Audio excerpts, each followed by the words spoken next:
معمولی کام نہیں ہے، عام کام نہیں ہے کہ جی چاہا تو کر لیا، جی چاہا تو نہ کیا۔ ایسی ذمہ داری ہے کہ جس ذمہ داری کے ساتھ اللہ تعالیٰ نے یہ خوشخبری سنائی کہ اس ذمہ داری کی بنیاد پر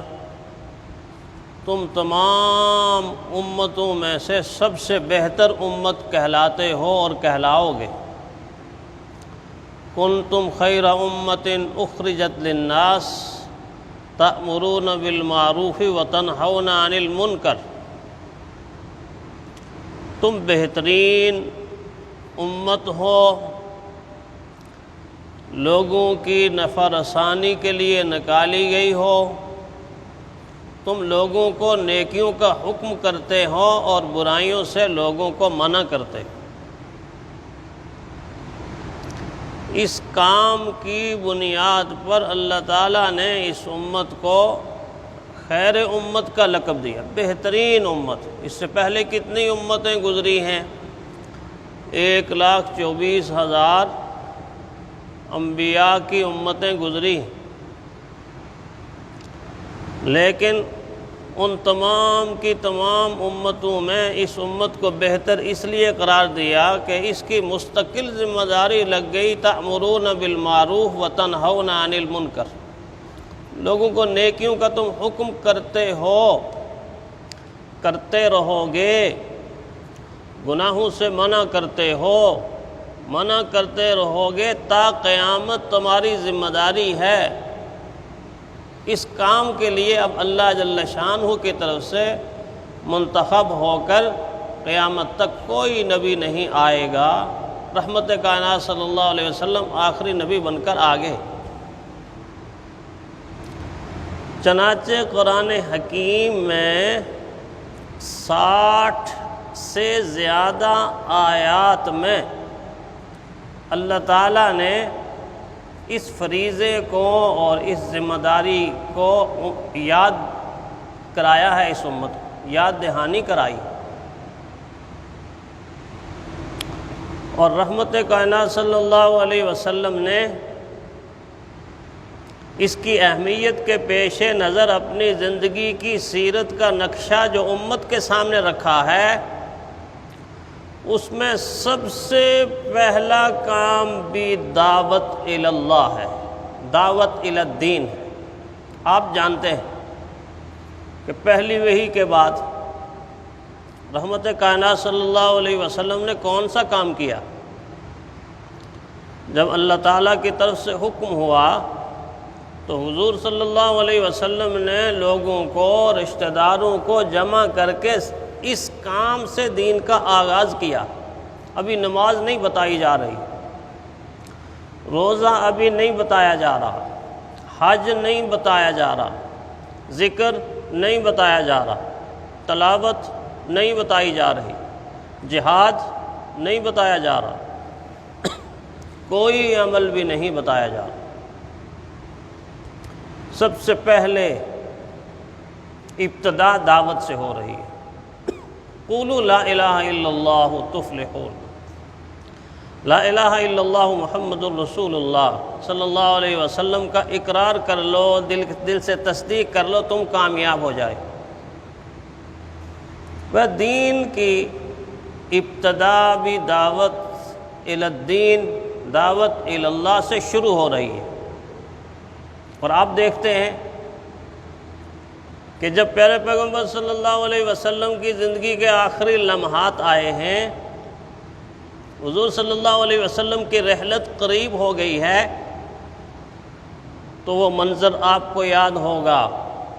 جب عرفات کے میدان میں 1,24,000 کم و بیش جانثار اسلام،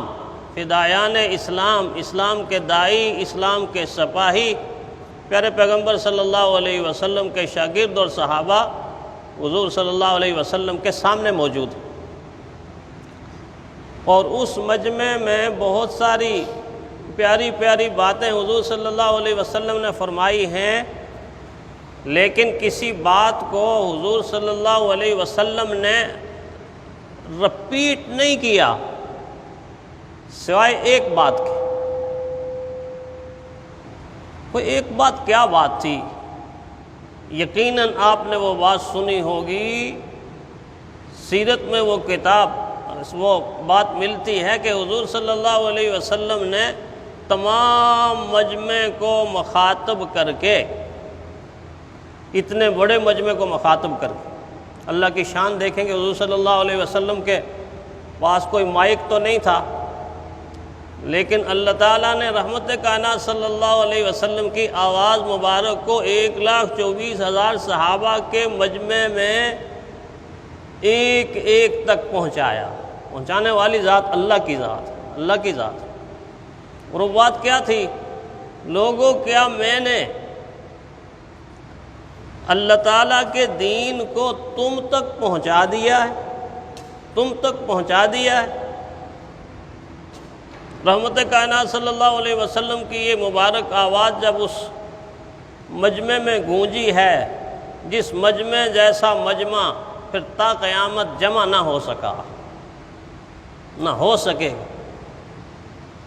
اس لیے کہ وہ تو اللہ کے پاس پہنچ گئے ہیں۔ جس طرح حضور صلی اللہ علیہ وسلم کی رحلت ہوئی، صحابہ کا دور بھی ختم ہو گیا، اب صحابی کوئی نہیں بن سکتا۔ اس دھرتی کے اوپر گویا ایک ایسی انوکھی مجلس اور انوکھا اجتماع جو زمین پر آدم سے لے کے حضور صلی اللہ علیہ وسلم تک تمام انبیاء کے بعد سب سے افضل ترین انسانوں کا اجتماع جمع عرفات کے میدان، اور رسول اللہ صلی اللہ علیہ وسلم اپنی شب و روز کی کمائی کو اپنے سامنے دیکھ رہے ہیں، جو پتھر کھا کے کمائے تھے، جو زخمی ہو کر کمائے تھے، جو رو رو کر کمائے تھے، جو ہاتھ اٹھا کے مانگے تھے، جو تکلیفوں سے گزر کر اکٹھے کیے تھے، وہ ساری کمائی حضور صلی اللہ علیہ وسلم کی، پیارے پیغمبر صلی اللہ علیہ وسلم کے سامنے تھی۔ اور اس مجمع میں حضور صلی اللہ علیہ وسلم نے فرمایا، کیا میں نے اللہ کا دین آپ تک پہنچا دیا؟ جب مجمع سے یہ جواب آیا، عرض کیا کہ اے اللہ کے محبوب، آپ نے پہنچایا ہی نہیں، پہنچانے کا حق ادا کر دیا۔ جب یہ آواز آئی تو حضور صلی اللہ علیہ وسلم کا سینہ اقدس ٹھنڈا ہو گیا، پیارے پیغمبر صلی اللہ علیہ وسلم کا چہرہ چمک اٹھا، اور آسمان کی طرف شہادت کی انگلی بلند کر دی، اور 3 مرتبہ یہاں پر اس جملے کو رپیٹ کیا بار بار، اللہم اشہد،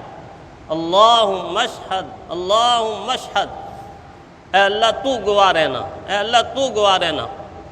تیرے بندے تیرے سامنے یہ گواہی دے رہے ہیں کہ میں نے تیرے دین کو لوگوں تک پہنچا دیا ہے، پہنچانے کا حق ادا کر دیا۔ یہ 3 دفعہ حضور صلی اللہ علیہ وسلم کا اللہ تعالیٰ کی ذات کو گواہ بنا کر یہ بات کہنا امت کو دراصل اہمیت بتانا ہے کہ اس کام کی اہمیت کیا ہے،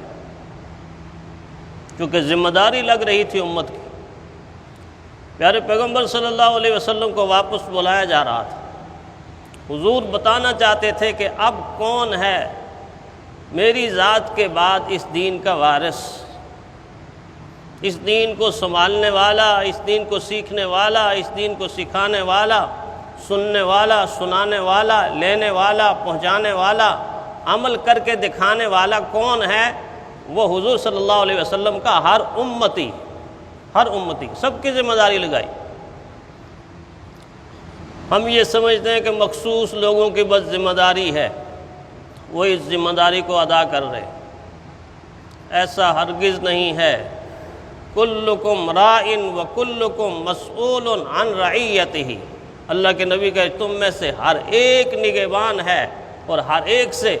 اس کی نگہبانی کے بارے میں قیامت کے دن سوال ہوگا، قیامت کے دن پوچھو۔ جتنی جس کی طاقت ہے اتنا قیامت کے دن اس سے سوال ضرور ہوگا۔ اس لیے تو پیارے پیغمبر صلی اللہ علیہ وسلم نے فرمایا، من رأى منکم منکرا فلیغیرہ بیدہ، جو آدمی تم میں سے کسی برائی کو دیکھے اپنے ہاتھ کی طاقت سے اس برائی کو روک دے۔ فَإِن لَّمْ يَسْتَطِعْ فَبِلِسَانِهِ، اگر ہاتھ کی طاقت سے روکنے کی طاقت نہیں رکھتا، وہ حکمران نہیں ہے، وہ رہبر نہیں ہے، وہ رہنما نہیں ہے، اس کے پاس قوت حاکمہ نہیں ہے، قوت نافذہ نہیں ہے، تو پھر فرمایا